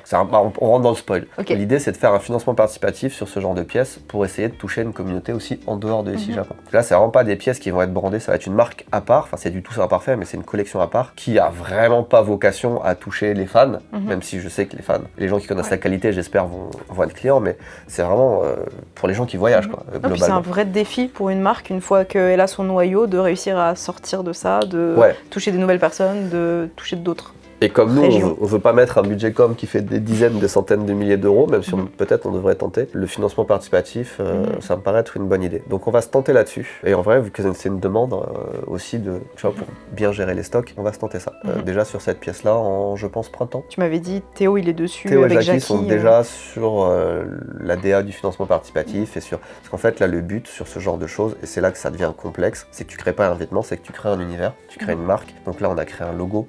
On a déposé la marque, on est en train de préparer le financement participatif, c'est un taf qui dure depuis des mois et qui va s'étaler jusqu'à, je pense, la sortie de la pièce, ça devrait être septembre, donc c'est plus d'1 an de travail sur une pièce. Donc on est sur des projets vraiment plus ambitieux. On va essayer, je pense, de diviser plus Tous Imparfaits entre merchandising, tu vois, un peu ici Japon Corp, les projets e-sport. On a montré tout à l'heure un tout petit bout du maillot. Ah ouais? Mais vraiment genre un micro-bout. Donc tu vois, pour bien diviser e-sport, voyage, tous ces trucs-là. Et artisan? Et artisan. Artisan qui est un grand truc. Artisan, c'est le truc là. Ouais. Projet passion, là, comme je l'appelle, mais c'est trop bien ce qui se passe. Je te laisse en parler. C'est vrai? Ouais, parce que j'ai le nez bouché, j'ai mal à la gorge. Artisan, c'est trop stylé. La guilde des potiers. Des potiers. C'est incroyable. Est-ce qu'on peut dire qu'au début, Jérôme regardait la chaîne, il y a beaucoup de choses qui commencent comme ça, et nous a envoyé un mug. À Tristan, à l'époque. Ils ont adoré ça. Vous avez adoré ça, vous avez été impressionnés, vous avez dit venez on fait un truc ensemble. Ça commence souvent comme ça sur Ici Japon Corp. Et en fait au fur et à mesure ça marchait hyper bien. Donc on s'est dit comment répondre à la demande, on ne peut pas cloner Jérôme. Donc on a dit à Jérôme, est-ce que tu connais d'autres gens qui font des mugs? Non, c'est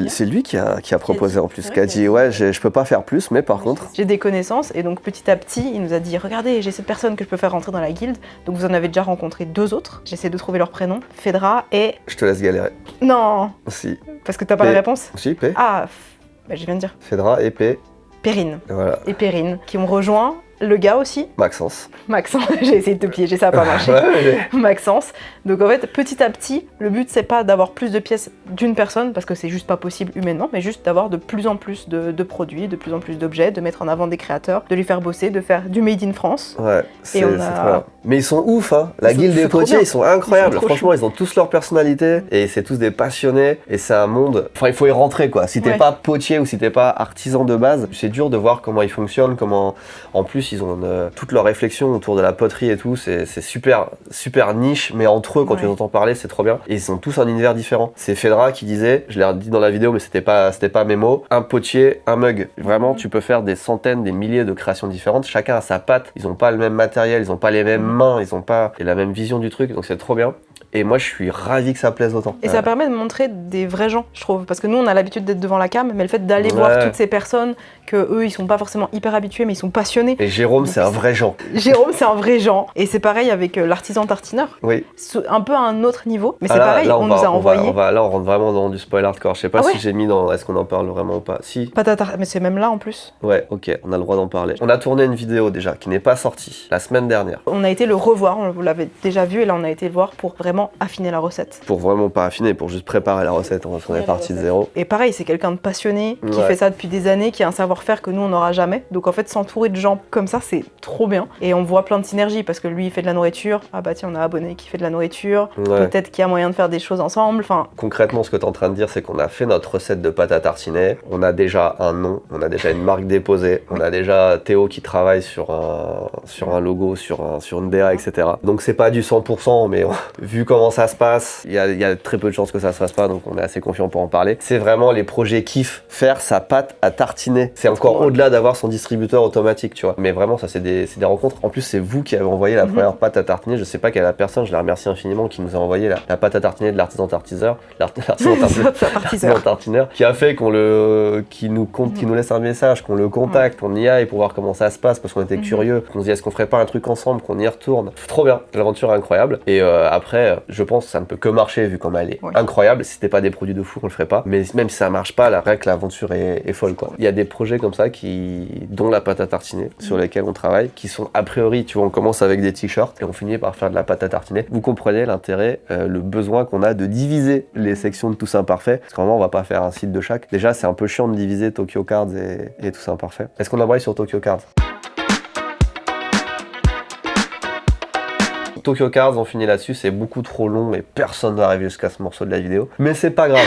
Tokyo Cards, c'est l'entreprise qui a le plus changé peut-être cette année, puisqu'on l'a délocalisé en France. Maintenant, tout est géré depuis quelques 3-4 mois depuis chez Rudy. Ça a tout changé. En fait, avant, acheter un Olipa ou des cartes, ou ne serait-ce qu'un booster, c'était une fortune depuis le Japon. Pas de note fait, mais juste ça coûte cher d'expédier, plus les taxes, plus les machins. Et maintenant qu'on envoie en grosse quantité en France et que c'est expédié depuis la France, les prix ont baissé, il n'y a plus d'emmerde de taxes. Ça arrive chez vous en 2 jours, 3 jours, peut-être pendant la période de Noël. Ça a tout changé. Donc Tokyo Cards, gros CA. Alors on fait pas des bénéfices de fou honnêtement parce que le prix des cartes Pokémon augmente, etc. Et par contre, on a fait un nouveau produit qui marche trop bien, c'est les théâtres en papier. Ça a explosé et je m'y attendais pas du tout. Mais Jérémy, maintenant, son quotidien, c'est de chercher des théâtres en papier et de les expédier là à fond. Mais ça marche trop bien. Je suis bon là, on est en période de Noël, donc exceptionnellement bien. Mais même avant ça, pour moi, c'est un peu l'équivalent presque d'un Lego, tu vois. T'as plus le côté artisanat finalement du truc. Et franchement, c'est un produit de malade. Ça coûte pas cher, c'est léger à envoyer et ça marche trop bien. Donc ça, c'est la vraie surprise. Après, le gros truc, c'est le TCG. Et on va finir par ça parce que c'est le... Oh non,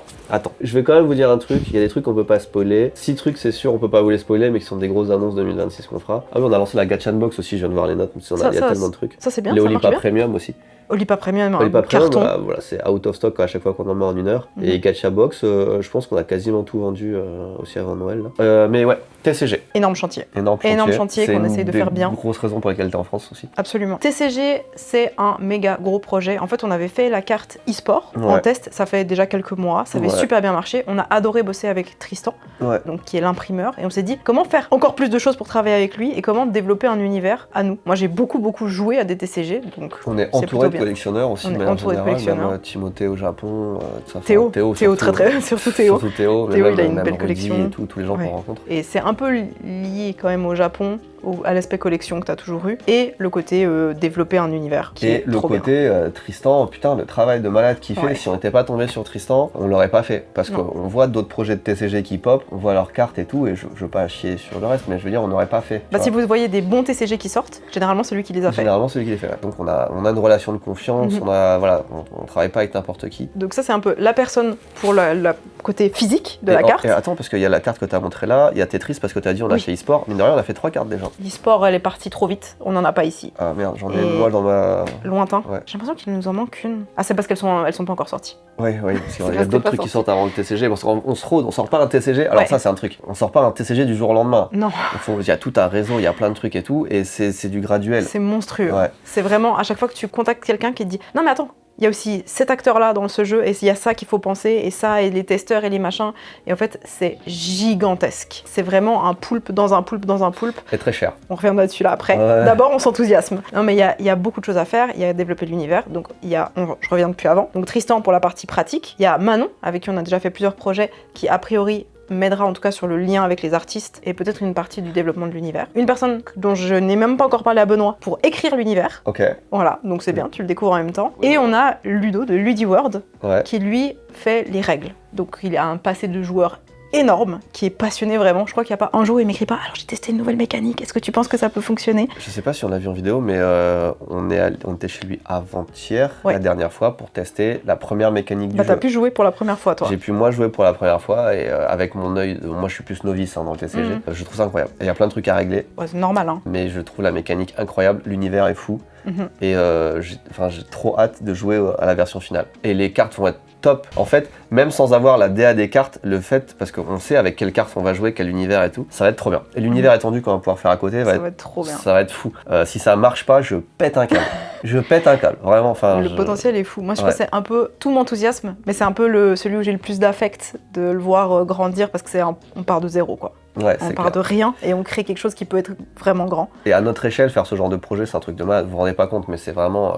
normalement, c'est Bandai Namco qui sort ce genre de projet, tu vois, c'est pas nous. Est-ce que tu veux parler de qui nous fait confiance potentiellement ou pas encore? On pourrait le dire, mais on va pas le dire tout de suite, faut qu'on se laisse des cartouches, mais on s'entoure très très bien. Vous voyez, même avec Tristan, tu vois, il nous réserve on va avoir des holos juste pour nous, des trucs comme ça. Enfin, vraiment, tout va être rodé, ça va être trop bien. Et je panique un peu parce qu'il y a des trucs, j'ai pas envie de le dire. Alors si, ce qu'on peut dire, c'est que là aussi, on va faire un financement participatif. Quoi? Non, encore un financement participatif? Alors que tu as déjà fait Odyssey et que tu as pris tout l'argent des abonnés. Pour acheter quoi? Qu'est-ce qu'on avait dit? Une TT et certainement un voyage à Dubaï aussi. Aussi, putain, c'est vrai. C'est vraiment, on a besoin d'argent pour ton youtubeur. Non, il y a 2 raisons. La première, c'est que ça nous permet déjà de tester l'attractivité parce qu'une fois que tu lances la machine, c'est des centaines de milliers d'euros pour faire un TCG.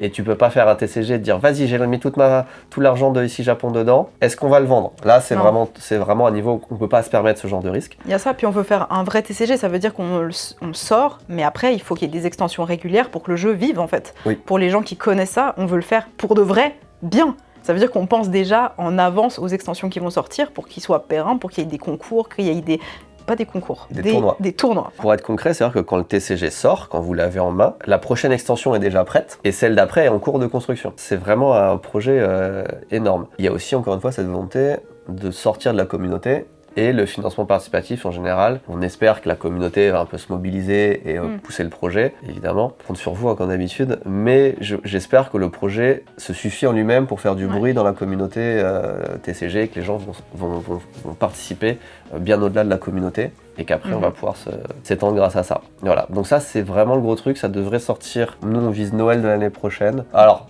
il y a plein de trucs les indicateurs disent que c'est plutôt pas mal. Oui. Et le financement participatif, on le ferait je pense aussi aux alentours du printemps, avant l'été en tout cas. Mais on aura déjà pas mal de trucs à vous montrer. Et on prépare aussi des événements, des trucs comme ça. En sachant juste que ce qui coûte très très cher dans un TCG, c'est les artistes. Ah oui, là. Parce que pour moi c'est un truc, ça rejoint un peu le côté artisan, etc. Et nous on a vraiment à cœur les artistes avec lesquels on travaille de les payer correctement parce que c'est un job qui est important. Et à l'ère de l'IA, arrêtez de nous chier dessus à chaque fois qu'on fait une musique en IA pour déconner alors qu'on travaille avec des dizaines d'artistes littéralement. Ça me tue ça aussi, putain. C'est un des commentaires qu'on se prend le plus là depuis 2 ans.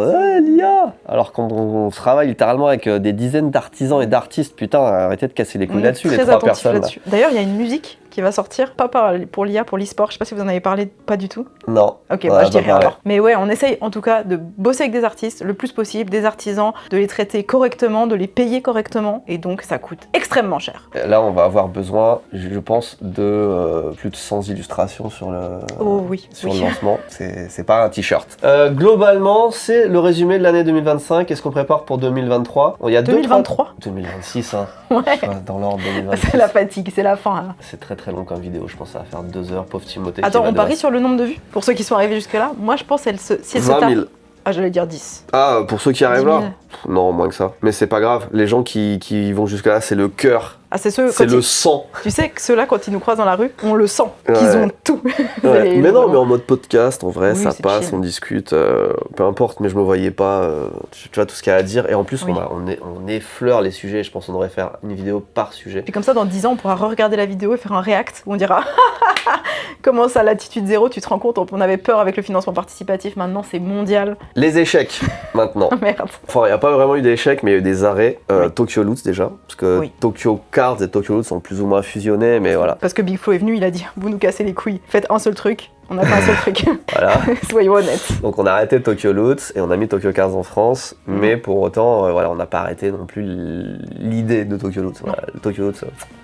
Kanji Burger aussi, alors ça fait longtemps que ça a arrêté, mais là officiellement je crois que les serveurs ont arrêté de tourner, donc... mais il y a Espace Japon qui prend le relais. Il y a Espace Japon avec les cours de japonais qui prennent le relais. Mais Kanji Burger, si vous avez l'appli sur votre téléphone en mode offline, c'est bien, sinon vous pouvez plus l'installer. Bon, en conclusion sur cette vidéo beaucoup trop longue, merci à tous de nous suivre sur toutes ces chaînes, toutes ces aventures. C'est vraiment, encore une fois, vous le comprenez je pense, si vous avez vu ce bilan jusque là, c'est vraiment un truc commun qu'on fait avec tout le monde et pour tout le monde. On a pour objectif de faire que des trucs sympas qui nous amusent et qui sont représentatifs de... Il y a un aspect qualitatif, c'est vrai ça, on n'a pas parlé, il faut qu'on fasse, tu vois, le poulpe, il faut que ça devienne un saut de qualité où vraiment, tu vois, on met notre image en jeu quasiment à chaque fois qu'on sort un produit en disant c'est de la qualité. On se fout pas de votre gueule, des fois c'est un peu cher, c'est vrai, certains produits peuvent être un peu chers, mais c'est parce que il y a des artisans derrière, c'est parce qu'il y a vraiment un savoir-faire, il y a des matières, il y a un truc, vous achetez ça, et ben vous n'allez pas le foutre à la poubelle après 3 lavages. Moi celle-là, ça fait presque 1 an que je l'utilise,